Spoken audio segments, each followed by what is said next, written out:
பிரியமான சகோதர சகோதரிகளே, மீண்டும் உங்கள் அனைவரையும் இந்த தவக்கால சிந்தனைகளோடு சந்திப்பதில் நான் மகிழ்ச்சி அடைகிறேன். இன்றைய நாளிலே பிறர் அன்பு, பிறர் மீது எந்த அளவிற்கு நாம் அன்பு செலுத்த முடியும் என்பதை சிந்திக்கின்ற பொழுது இன்றைய நம் சிந்தனைக்கு எடுக்கப்பட்டிருக்கின்ற இறைவசனம் யோவான் 1:4 மற்றும் 21. எப்பொழுதெல்லாம் இந்த இறை வசனத்தை நான் வாசிக்கின்றேனோ எனக்குள் ஒரு நகைச்சுவை வசனம் என் மனதில் ஏற்பட்டது. அது என்னவென்றால், காவல்துறையினர் அதிகமாக பயன்படுத்தக்கூடிய வார்த்தை 420 வராம் பாரு அப்படி என்று சொல்லுவார்கள். பலமுறை சிந்தித்திருக்கிறேன், இது எதற்காக இந்த வார்த்தை பயன்படுத்தப்பட்டது. அழகாக இந்த இறை வார்த்தை நமக்கு அது ஒப்பிட்டு பார்க்கின்ற பொழுது உண்மையாக சொல்லப்படுகிறது.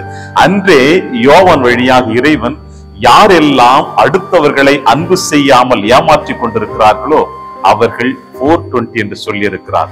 யோவான் அந்த திருமுகத்திலே 4 ஆங்கிலத்தில் 4, இறை வார்த்தை 420 என்று இவ்வாறு சொல்லுவார்கள். இது நகைச்சுவையாக இந்த இறை வார்த்தையோடு பயன்படுத்துவதில் சற்று நாம் சிந்திக்க வேண்டிய விஷயம். இங்கே யோவான் என்ன சொல்லுகிறார் என்றால், கடவுளிடம் அன்பு செலுத்தாதோ சொல்லிக்கொண்டு தம் சகோதர சகோதரிகளை வெறுப்போர் பொய்யர் என்று சொல்லுகிறார்.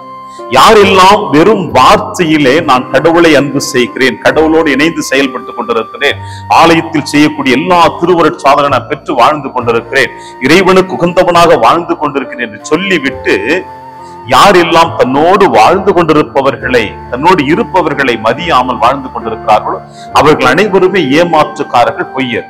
இதற்குத்தான் ஆண்டவர் இயேசு கிறிஸ்து அழகாக ஒரு உவமையின் வழியாக சொல்லிவிட்டார். இந்த சமாரியனுடைய உவமை. எங்கே அந்த சமாரியன் அடிபட்டு குற்றுயிரோடு இருக்கிற பொழுது முதலில் சென்ற இருவருமே அவனை கண்டு கொள்ளாமல் சென்றார்கள். மாறாக சமாரியன் மட்டும்தான் அந்த அடிப்பட்டவனுக்கு உதவி செய்து கொண்டிருக்கிறான். இதில் அடுத்திருப்பவன் யார் என்று கேட்ட கேள்விக்கு இயேசு சரியாக பதில் கொடுத்திருக்கிறார். இந்த தவ காலத்தில் பயணித்துக் கொண்டிருக்கின்ற நீங்களும் நானும் இன்று இயேசு யோவானுடைய வார்த்தையின் வழியாக சொல்லுவது என்ன?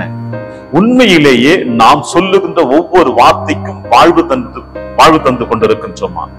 பேதுரு சொன்ன வார்த்தையை நாம் சற்று சிந்தித்து பார்ப்போம். ஆண்டவரே, நாங்கள் யாரிடம் செல்வோம்? என் நிறை வாழ்வு தரும் வார்த்தை உம்மிடம் தான் இருக்கிறது என்று சொல்லி இருக்கிறார். இறை வார்த்தை நம்மோடு இருக்கிறது. வார்த்தை மனு உருவானார், நம்மிடையே குடிக்கொண்டார் என்று கிறிஸ்து பிறப்பு காலத்தில் நாம் மகிழ்ச்சியோடு கொண்டாடி கொண்டிருக்கிறோம். இயேசுவை கிறிஸ்து பிறப்பின் நேரத்தில் ஏற்றுக்கொண்டு வாழ்ந்து கொண்டிருக்கலாம்.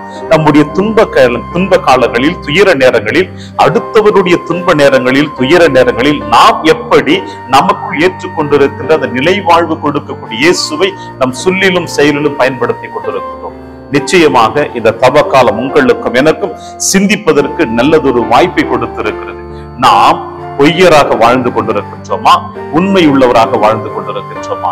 ஆண்டவரை மட்டும் நான் அன்பு செய்கிறேன் என்று சொல்லிவிட்டு பிறருக்கு உதவி செய்ய நாம் மறந்து விட்டோம் என்றால், வெறுத்து விட்டோம் என்றால், நிராகரித்து விட்டோம் என்றால், நாம் அனைவருமே ஆண்டவர் முன்னிலையில் பொய்யர் 420 வாழ்ந்து கொண்டிருக்கிறோம்.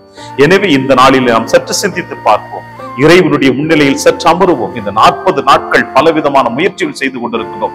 இறைவேண்டல் நிலைத்து நிற்கின்றோம், தவ முயற்சிகள் செய்து கொண்டிருக்கின்றோம், ஈகை செய்து கொண்டிருக்கின்றோம். இப்படி எல்லா செயல்பாடுகளிலும் வெறுமனே உதட்டளவில் அது இருந்து விட்டால் அது சரியான வாழ்வாக இருக்காது. எனவே இன்றைய நாளிலே இந்த வார்த்தையை உள்வாங்கி இறைவனுக்கு உரிய வாழ்க்கை வாழ வேண்டும் என்றால், இறைவனை மட்டும் அன்பு செய்வது அல்ல, அடுத்தவர்களை அன்பு செய்ய வேண்டும். எனவேதான் 10 கட்டளைகளை 2 கட்டளையாக சுருக்கி இயேசு அழகாக சொல்லிவிட்டார். உன்னை நீ அன்பு செய்வது போல அடுத்தவரையும் அன்பு செய்ய கடவாயாக. நாம் நம்மை மட்டும் அன்பு செய்யாமல் அடுத்தவரை அன்பு செய்வோம், அடுத்தவரோடு இணைவோம், அடுத்தவரோடு பயணித்து செல்வோம் இந்த தவ காலத்திலே. அப்பொழுது கிறிஸ்து இயேசுவினுடைய உயிர்ப்பு விழா நமக்கும் ஒரு பலனை கொடுக்கும் நம்பிக்கையோடு தொடருவோம். இறையாசிர் உங்களோடு.